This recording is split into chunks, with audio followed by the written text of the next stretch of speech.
cycle. You then review again within 24 hours of learning. You review within a week.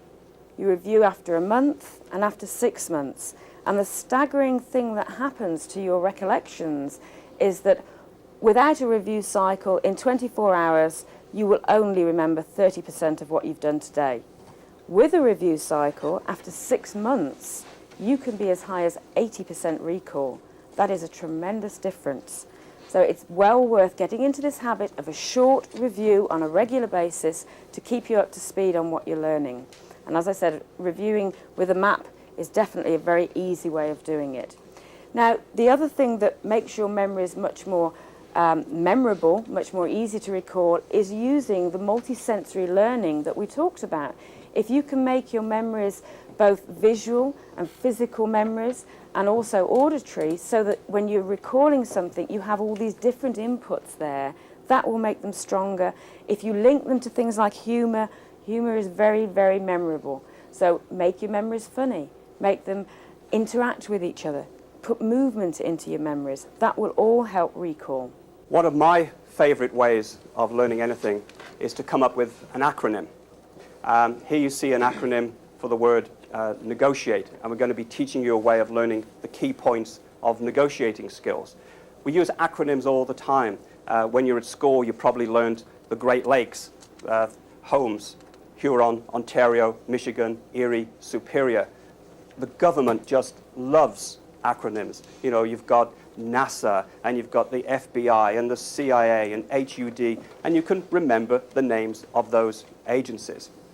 So for those of you involved in sales or negotiating, or in fact for anybody, because we're all negotiating every day of our lives in different situations, we came up with the word negotiate and we turned it into an acronym so that every individual letter stands for a key word, a key technique when negotiating. The N stands for navigate, because one of the first things you should do is take charge of the negotiation. You're navigating your way through it, you're steering it. Then E is for eyes and ears. You need to keep your eyes open for any giveaway body language signals, and you need to keep your ears alert for the hidden meanings in conversation, the things that people say and also the things that they don't say.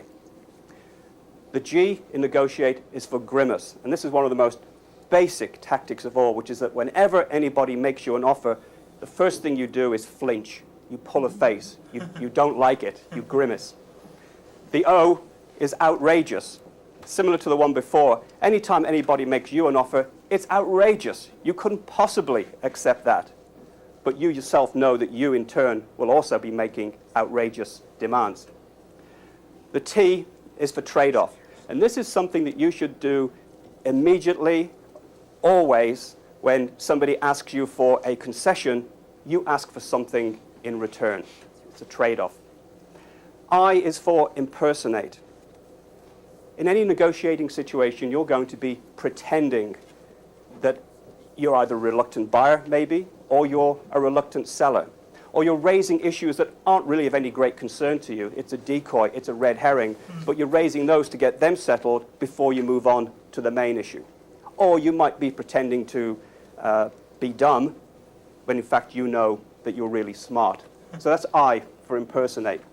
The A is for agree. And most salespeople know this, that you should always agree up front with the customer. Yes, I understand what you're saying. I see your point entirely. But, or you can use the good old feel, felt, found technique. And know how you feel, other people have felt the same way, but what they found eventually was. The T in negotiate is for teasing. This is really nibbling and getting extra concessions. You've already agreed that you're getting a $50,000 a year salary. You've agreed the health benefits package. You've agreed how many weeks vacation you're going to have. You've shaken hands, and just as you're turning away to walk out the door, you turn back and you say, oh yes, and that does include membership in the country club, doesn't it? So you're just teasing for an extra concession, probably at the last minute. And the last one in negotiate is E for easy acceptance. Because after you've got everything that you want in the negotiation, you want it to be a win-win. You want the other person to be happy. So you want to make it easy for them to accept the deal. So you can make them a promise such as, well, the next time I'm in town, I will come to you first, and I make sure that you get our most favored rates. So the way I learned the key skills for negotiating was to actually put them into this kind of acronym. And these are the key points that my good friend Roger Dawson came up with in his negotiating programs. Malcolm is very gifted with the linguistic talent, and obviously for him to create an acronym is something that's natural and easy.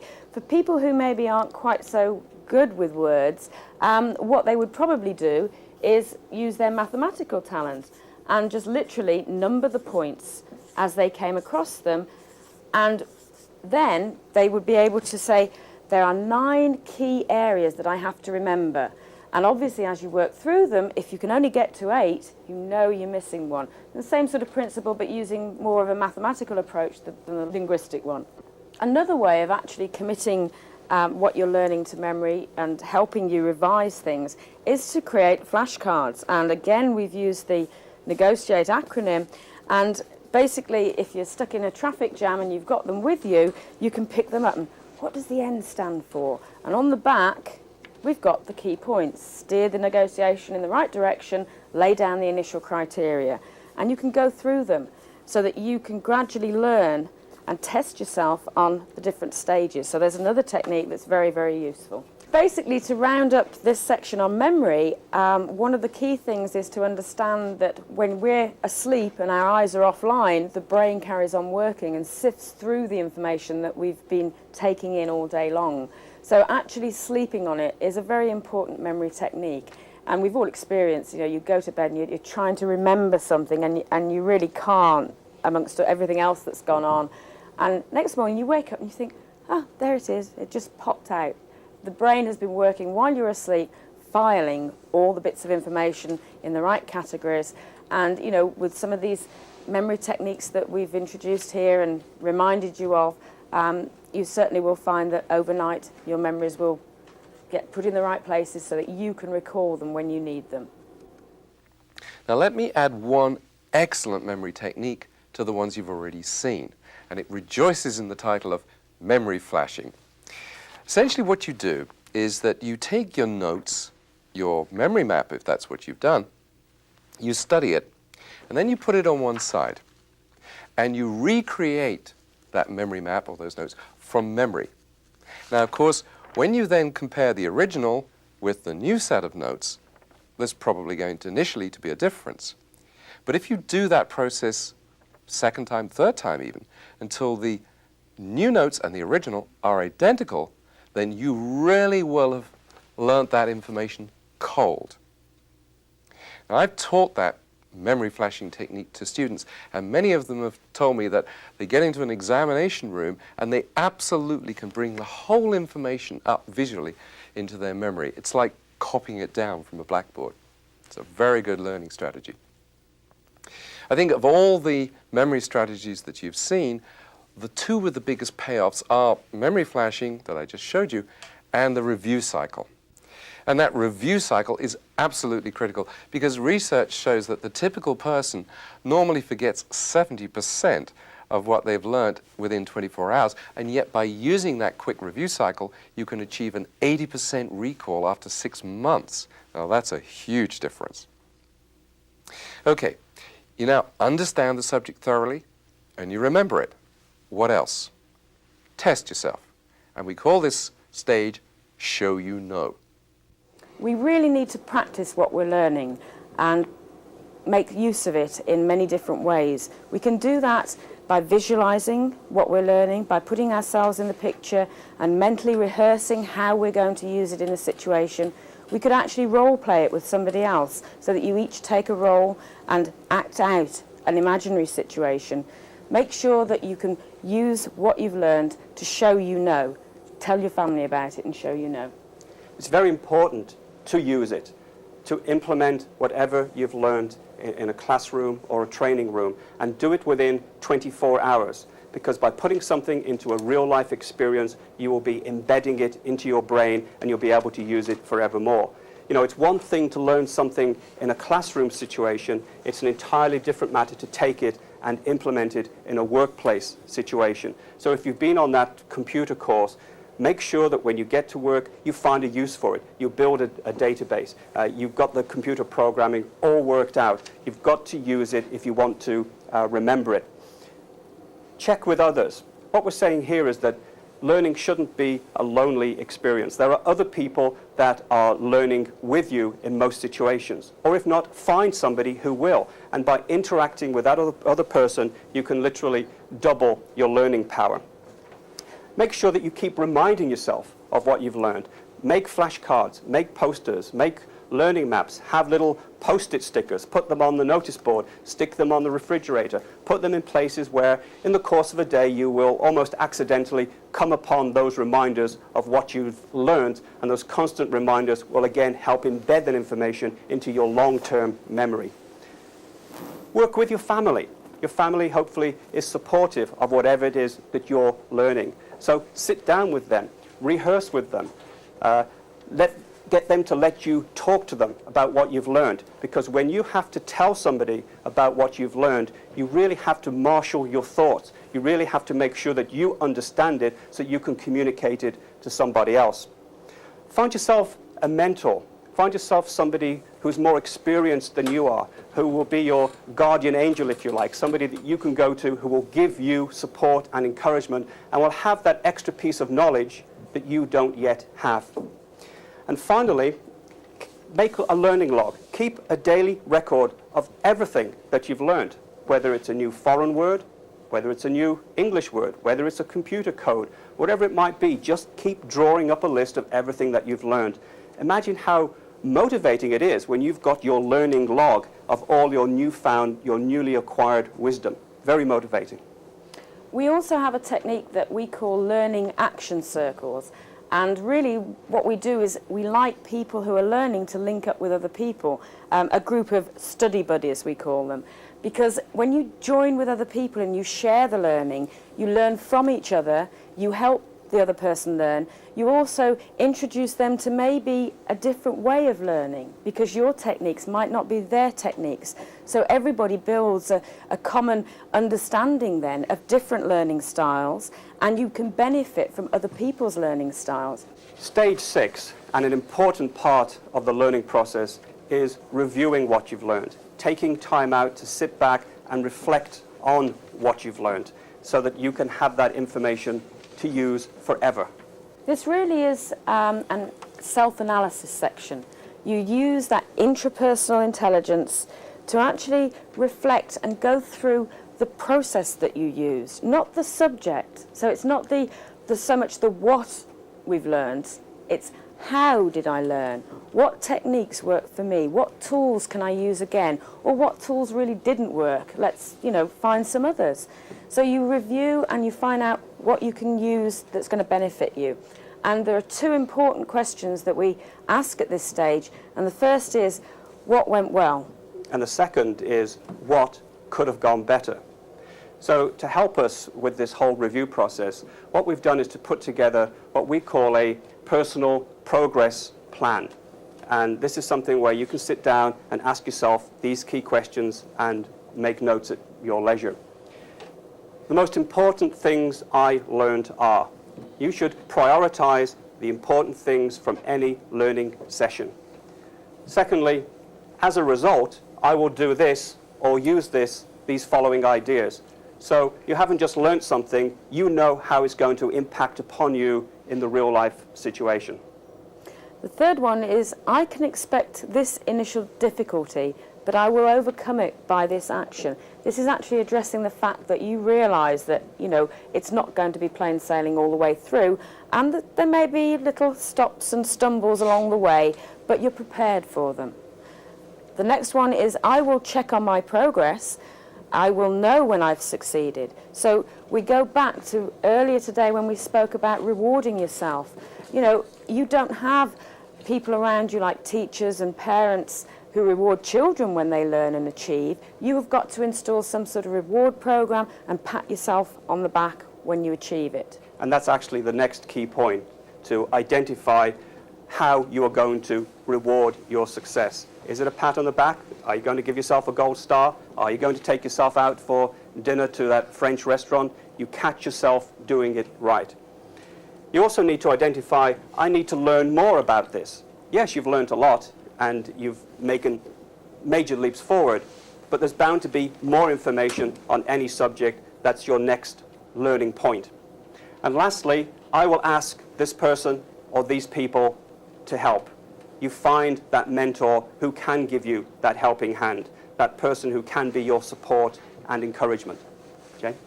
There are 3 keys to success, not just in learning, but success in life. The first is to start with the end in mind.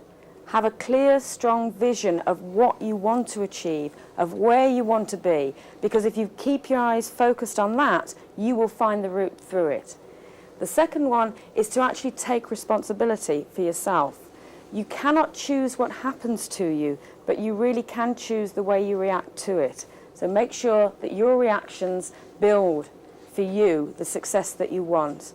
And the third one is to learn from mistakes. We've said that. Don't ever be afraid of making mistakes, because the only person who doesn't make mistakes is the person who literally never does anything. But it is important for us all to acknowledge that we have something in common with the wealthiest and the most successful people in the world. 60 seconds in a minute, 60 minutes in an hour, 24 hours in a day, 7 days in a week. It's what we do with that time that's so important, how we maximize that time. And accelerated learning principles will help you make the most of that time. We tell you things like you need to prioritize and know what's important rather than what's urgent. That may sound like a silly thing to say, but there are times when you could be working on a very important business project. The telephone is ringing, so it seems urgent. You answer the telephone, and who's there but somebody you don't want to talk to? Somebody trying to sell you something, somebody trying to collect a bill, or whatever. They're people you don't want to talk to. A waste of time. You need to prioritize and know how you're going to spend your time valuably. 2 other things I like to use called downtime and double time. Downtime really are those moments in the day that, again, we all have. The 15 minutes when we're waiting to catch a bus, the 15 minutes we're waiting to catch a train, or we're in the doctor's office or the dentist's office, and we're sitting there and we're idly flipping through magazines, or we're daydreaming. We could be spending that time instead very profitably. We've talked already, given you some examples about a foreign language. Imagine if you were carrying around with you flashcards with French words or Spanish words written on them. You can refer to them in that downtime. You would learn them, and you'd become quite effective in a foreign language over the course of a year, just spending 15 minutes of downtime a day. What I mean by double time is to really do 2 things at the same time. I'll give you a personal example. I started running about 3K 3 times a week. I found it quite boring, just plodding along there all by myself, until I got a Walkman. I invested in a Walkman. I invested in audio tapes from people such as Brian Tracy, Dennis Waitley, Roger Dawson. And so while I'm out there running, I'm not just being entertained, I'm gathering information. I'm improving my mind at the same time as I'm improving my body. Very important for us to make the most use of our time. And continuing on that theme, we'd really like to encourage you to push your personal comfort zone. Really try something new. You'll have discovered today your personal learning preferences, and you may be the kind of person who likes to sit down and quietly think through a problem and not be bothered by other people. But you might be amazed at the benefits you will accrue from sitting down with a group and trying to have an interpersonal learning experience. Some people don't like the thought of goal setting or visualizing success. I would encourage those people, the ones that are most reluctant to try something, to give it a try and to push your personal comfort level. We are living in a world of incredible accelerated change. The amount of information that we're asked to absorb on a daily basis is absolutely phenomenal, even compared to just a few years ago. And that's where accelerated learning is so important. Accelerated learning can help you learn anything easier, faster, better, more efficiently than ever before, if you will put it to use. We've given you some techniques today, we've given you some tactics, we've really shared some of the initial concepts of accelerated learning. But it's not going to do anybody any good at all unless you're willing to put it into practice. And we would encourage you to go away today and do that. Thank you very much indeed. Thank you. Okay, you've been through a really comprehensive learning experience now. You got into a relaxed, motivated, focused state of mind. You've actually turned the information into visual or auditory or a physical form, or indeed, ideally, a combination of all three forms. You've explored the subject thoroughly through a combination of your intelligences. You've memorized some key words to trigger your recall at any time in the future. And you've tested yourself. What more could you possibly do? Well, just one more thing.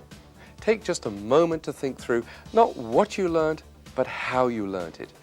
This brief last stage of review enables you to become a better and better learner and in total control of the process of your own learning and indeed development.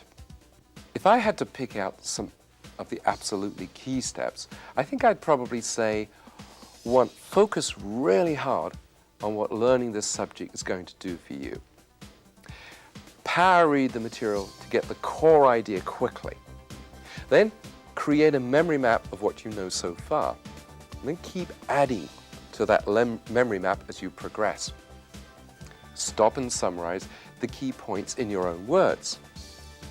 Then teach what you've learned to somebody else. Memory flash the learning maps until you know it absolutely cold. And finally, use a review cycle so that you really lock it all down in your memory. However, these are just my ideas because they suit my learning style. The most important question is, what will you do to accelerate your learning?